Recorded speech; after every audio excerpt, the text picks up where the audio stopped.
एक 800 शब्दों की हास्य कहानी है। अंडा, मुर्गी और एक अजीबोगरीब शर्त।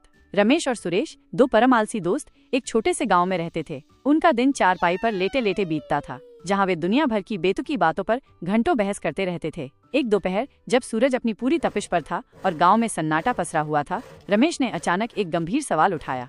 सुरेश, उसने अपनी आधी खुली आंखों से कहा, ये बताओ, पहले अंडा आया कि मुर्गी? सुरेश, जो खर्राटे ले रहा था, चौंक कर उठ बैठा। अरे यार, दोपहर में भी यही सब सोचना है तुझे? सोने दे शांति से।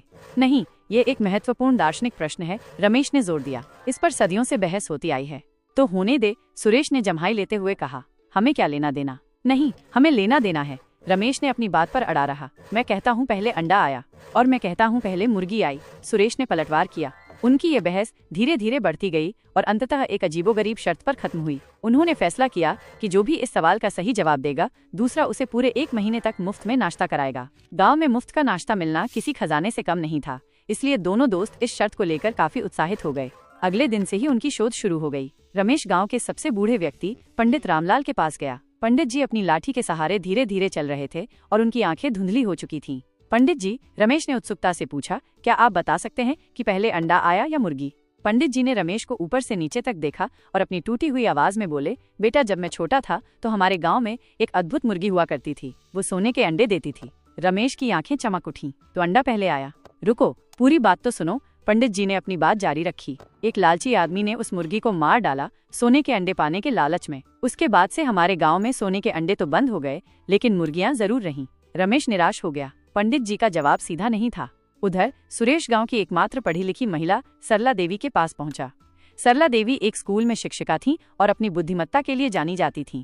सरला जी, सुरेश ने विनम्रता से पूछा, क्या आप बता सकती हैं कि पहले अंडा आया या मुर्गी? सरला देवी ने अपनी ऐनक ठीक की और मुस्कुराते हुए बोली, देखो सुरेश, विज्ञान के अनुसार मुर्गी जैसे पक्षियों का विकास अंडे देने वाले पूर्वजों से हुआ है, इसलिए तकनीकी रूप से अंडा पहले आया। सुरेश खुशी से उछल पड़ा। तो मैं जीत गया। रमेश को अब पूरे 1 महीने तक मेरा नाश्ता कराना पड़ेगा। वो भागता हुआ रमेश के पास गया और उसे सरला देवी का जवाब सुनाया। रमेश का चेहरा उतर गया, लेकिन रमेश ने हकलाते हुए कहा, वो तो पक्षियों के विकास की बात कर रही हैं, हम तो मुर्गी और अंडे की बात कर रही हैं। नियम तो यही था कि जो सही जवाब देगा। सुरेश ने अपनी जीत का आनंद लेते हुए कहा। अगले दिन से रमेश सुरेश को नाश्ता कराने लगा। पहले दिन उसने सुरेश को 2 जले हुए टोस्ट और ठंडी चाय दी। सुरेश ने शिकायत की तो रमेश ने कहा, ये तो बस शुरुआत है, पूरे 1 महीने तक तुम्हें ऐसे ही नाश्ते मिलेंगे।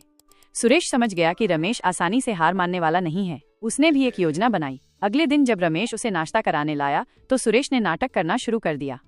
मेरा पेट बहुत दर्द हो रहा है, सुरेश ने कराहते हुए कहा। लगता है कल का नाश्ता खराब था।